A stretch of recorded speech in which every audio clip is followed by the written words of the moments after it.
И здравейте, уважаеми зрители! Днес ще правим канелени рулца! И така, първо трябва да си активираме маята. 7 грама, значи маята трябва да бъде 7 грама в сравнително малка купичка. Към нея добавяме малко брашно.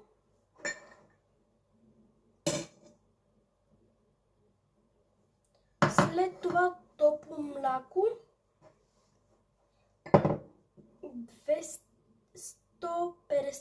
125 мл топло мляко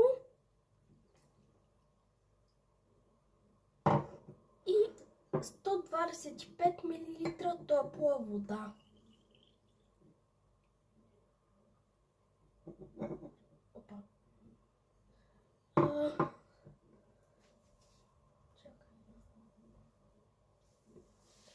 След това разбъркваме,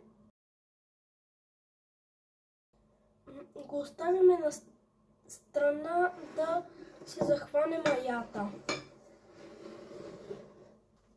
В купата добавяме брашното, което е 300 грама, заедно с захарта.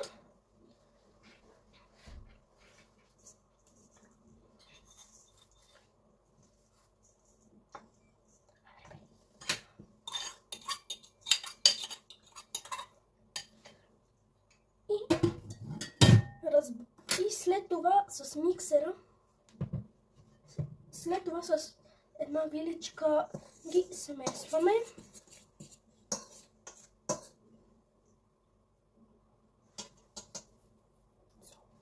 И добавяме, след това добавяме солта и пак ги разбъркваме.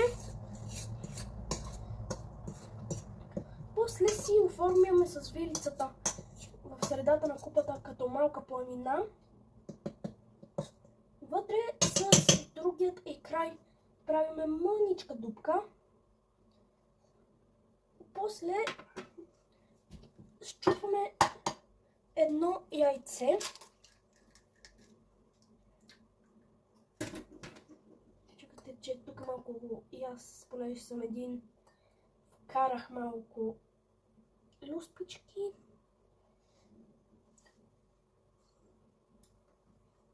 Другаде няма. Намерих ги.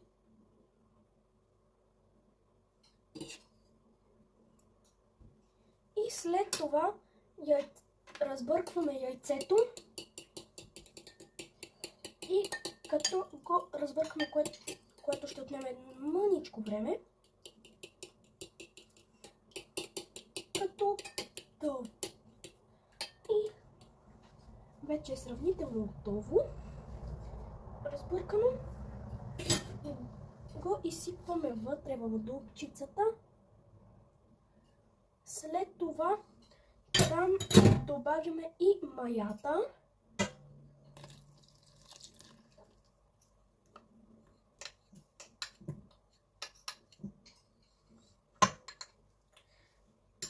И с миксер после и разтопеното масло, което е 70 грама. И добавяме и започваме да разбъркваме.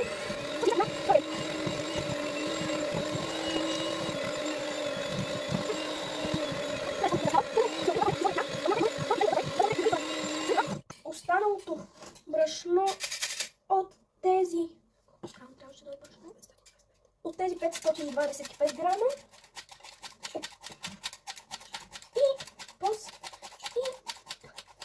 когато трябва с пресяване го добавяте към тестото.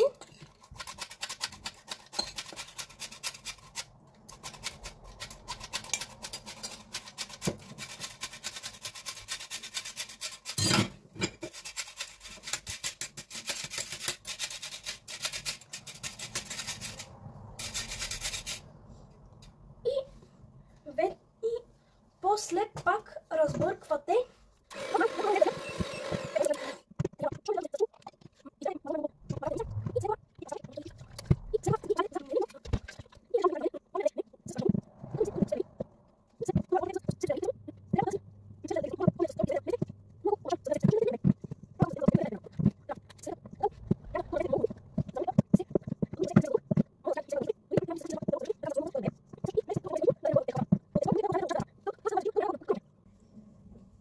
Така, след като е втасал тестото, за плънката добавяме 150 в една купичка добавяме 150 грама захар с 150 грама кафява захар с 2-3 чайни лъжички канела. След това добавяме 70 грама масло и започваме да разбъркваме.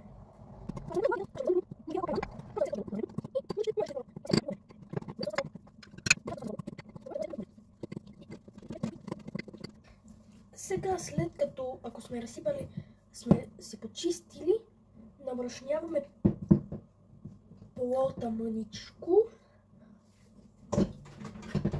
След това го разтиламе.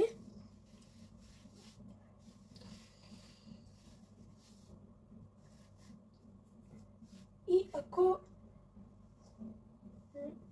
не ни е достатъчно, за да покрие площта, може и още мъничко. Разтиламе го и вече след това след като сме го разнесли от купата, в която сме го месили, малко го разтиламе на плота и с точивката, която предварително е набрашнена, и вече почваме да го удължаваме и изтъняваме.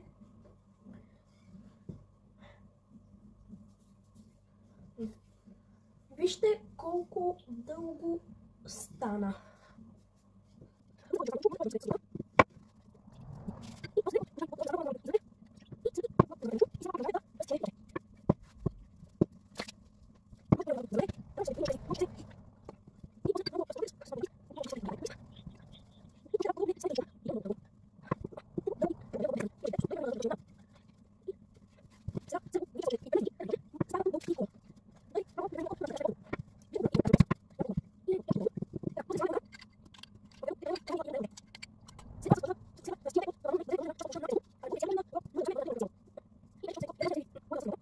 Щом сме разтегли плънката, започваме да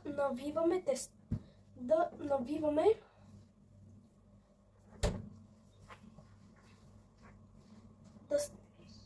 от по-късата страна, за да стане едно дълго рълце, дълго и тънко, а не късо и дебело.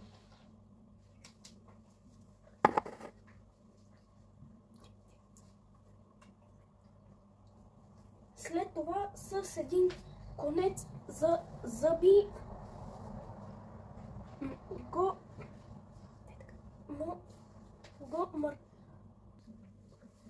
през средата с конецът за зъби го режеме, като кръстосваме и гледаме да са плътно.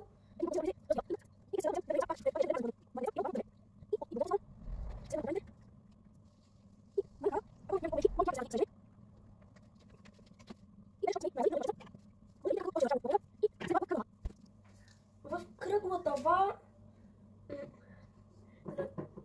ще ги наредим, но първо я намазняваме с масло.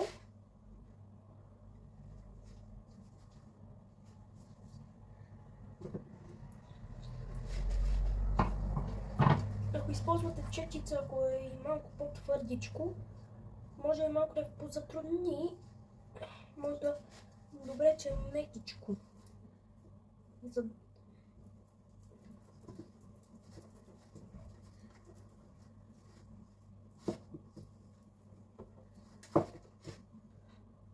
Това с намазването може да тръгне колко да бързо, че аз достатъчно бързо правех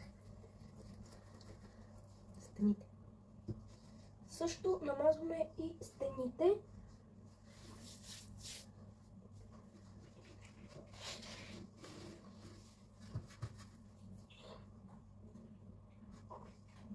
Направете стига маса вече.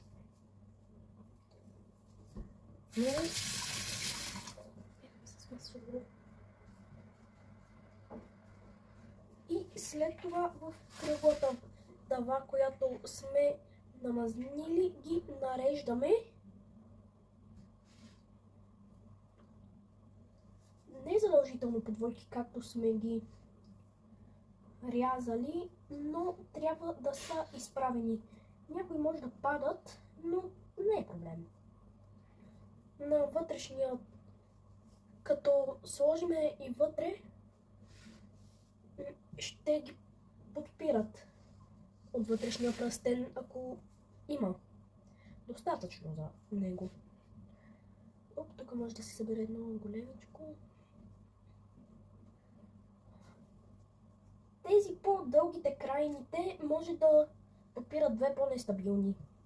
Но ако и някое е по-сплесано, също.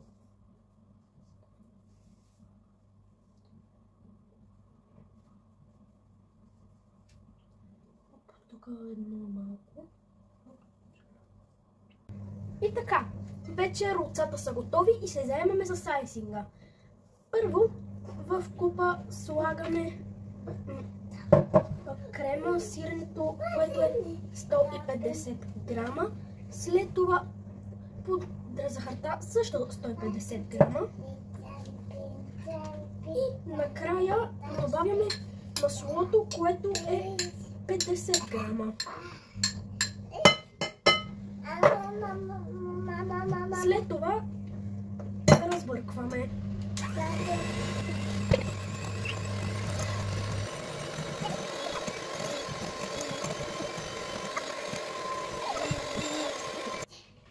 Когато айсинга е придобил бял цвят, може вече е готов. След това трябва готовите канелени ролца да ги оставите 10 минути малко да пристинат и чак след това да им добавите айсинга.